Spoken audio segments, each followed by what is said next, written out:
good afternoon everyone. Good afternoon, Teacher Marites. Okay, take your seat. So karon gigather ta mo tanan para nato i-discuss about sex education. So kani kay every month kaning ta supposedly i-discuss. So karon ako na-discuss. So after ani mag-discuss tag sex education, afterwards mag-discuss po tao teenage pregnancy. Okay. So mutana ko ninyo na kung may idea unsa lang sex education. Wala. You can talk in Cebuano. Wala. Okay. So when we say sex education, mo ni siya ang edukasyon about sa sexuality or sex behavior sa usa ka tao. So dili na din siya nag-encompasses or nag-discuss about sex. No, kaya literal siya na sex. So it's also about your body, like unsay mga changes na itabo ninyo after puberty. So when we say sex education, it is a high-quality teaching and learning about a broad variety of topics related to sex and sexuality. So as what I've said earlier, dili na siya mag-focus about unsay mga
today's lessons.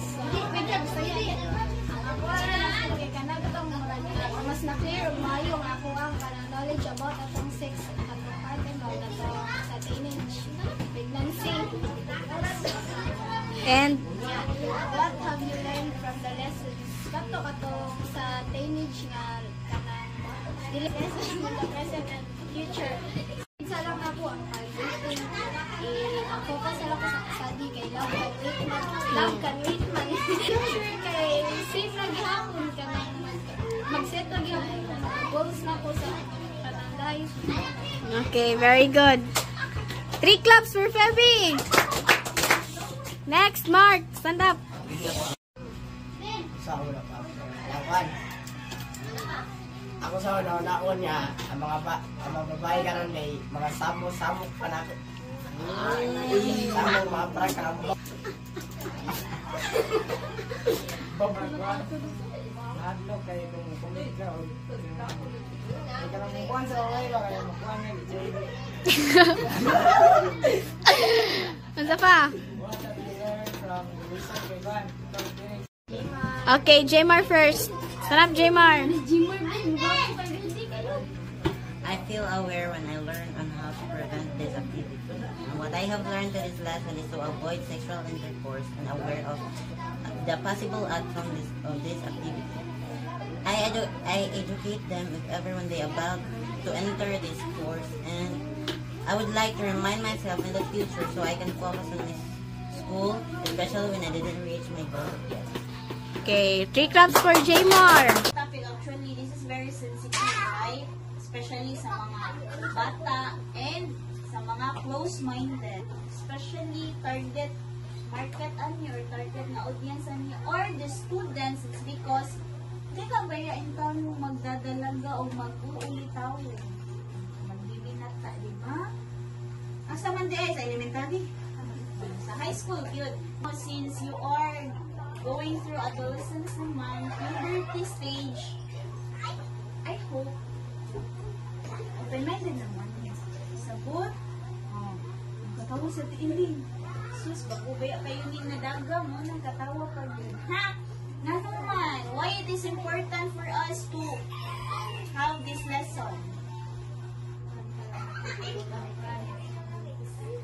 Pwede mabuntis, o. Okay, para ma-prevent ang pregnancy. Or, dili man siguro pregnancy. Ayaw, lagi kay ninyo si mama nga. Ay, si teacher nga, dili pwede. O, dili. Ang sakto nga term, teenage pregnancy. Okay? It means sa mga teenagers. Isa man. Mga babies. Buntis is February. Buntis is asa daw ko. Ilan na nakamans kaya ko ba yan? Kuya, gintan is February. Ha? So, dili ha. Huwag mo ng mga lucky. Sure, lucky mamidili. Hindi naman nabuntis. Isa man nakamabuntis. Si Monkey? Oh, lucky din. Diba? Ang mga boys. Diba? If there is a contact sa woman and sa man, it means na ay mabuo nga dili? So, mabuo nga baby. Na siya gipuno nga one rule, which is student and sponsor who directly contact each other. It means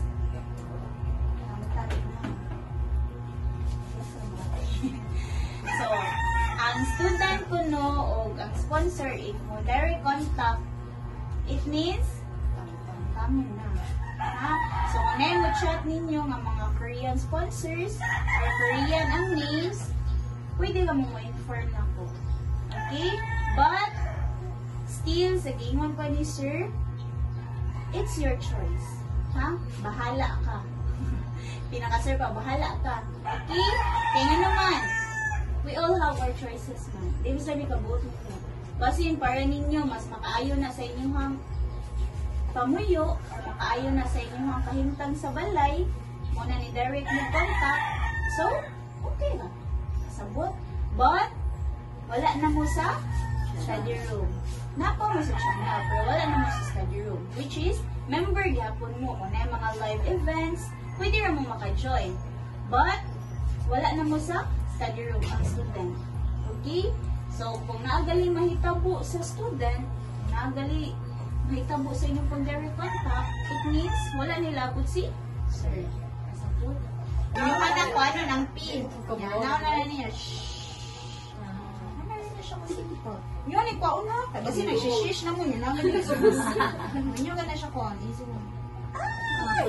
Ha, ingana ka na siya. So, sige ha. So, I hope na